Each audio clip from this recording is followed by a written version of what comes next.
J'ai été voir Sentimental Value, le film de Joachim Trier qui a gagné l'Oscar du meilleur film étranger. Dire que j'ai été touché serait vraiment un understatement. En fait, je comprends pourquoi je suis autant touché par le cinéma de Joachim Trier et plus globalement par la cinématographie et l'utilisation de l'espace. Cette esthétique un peu cinéma européen, très minimaliste, avec des couleurs assez pâles et où le silence prime. Et je pense que c'est probablement à cause de ce que le silence permet de faire émerger en fait comme sentiment et comme dialogue. Sentimental Value, c'est l'histoire d'une famille, d'une jeune femme principalement, actrice, et de sa sœur en Norvège, avec un père qui revient dans leur vie, qui est réalisateur et qui n'a pas fait de film depuis 15 ans. Et il revient dans leur vie à l'occasion de l'enterrement de leur mère. Ce qu'on nous montre en fait dans ce film, c'est la distance d'un père face à ses filles, qui n'a jamais été présent à cause de son métier, parce qu'il a toujours été en quelque sorte, on nous fait comprendre, possédé par son art, et parce qu'il avait envie de créer. En cela, les scènes de silence, la contemplation des réactions du père, on est presque au théâtre. On regarde le père se mouvoir dans l'espace et essayer d'exprimer ses sentiments difficilement. Ce que le silence permet de voir, c'est surtout les non-dits. J'emploie pas le terme voir vainement, c'est-à-dire qu'on voit les non-dits. Ils sont présents dans l'espace et ils sont ressentis. Il y a des scènes qui m'ont vraiment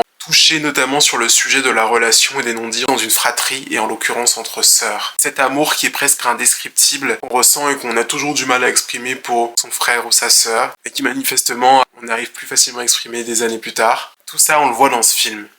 Ouais, je pense qu'il peut toucher beaucoup de personnes. Le premier style de cinématographie, de cinéma et d'utilisation de l'espace qui m'a touché, c'est Mia Hansen-Løve. La réalisatrice Mia Hansen-Løve, toujours cet aspect minimaliste qu'on a pu voir dans Bergman Island. Il y a aussi un film avec Léa Seydoux d'ailleurs où on a pu le voir, où les dialogues sont vraiment portés quoi. Ce type de cinématographie me captive aussi, même s'il peut être considéré comme arrogant, bourgeois ou tout ce qu'on veut. J'aime ce type de cinématographie. Renate Reinsve, je pense que je dis mal son nom. Renate Reinsve m'a captivé. Son regard, sa tristesse, sa peur de la solitude, la violence avec laquelle elle ressent la solitude en tant qu'actrice est vraiment perturbant et juste captivant quoi. Sentimental Value, c'est le genre de film à cause duquel j'aime vraiment le cinéma. Ouais, that's it.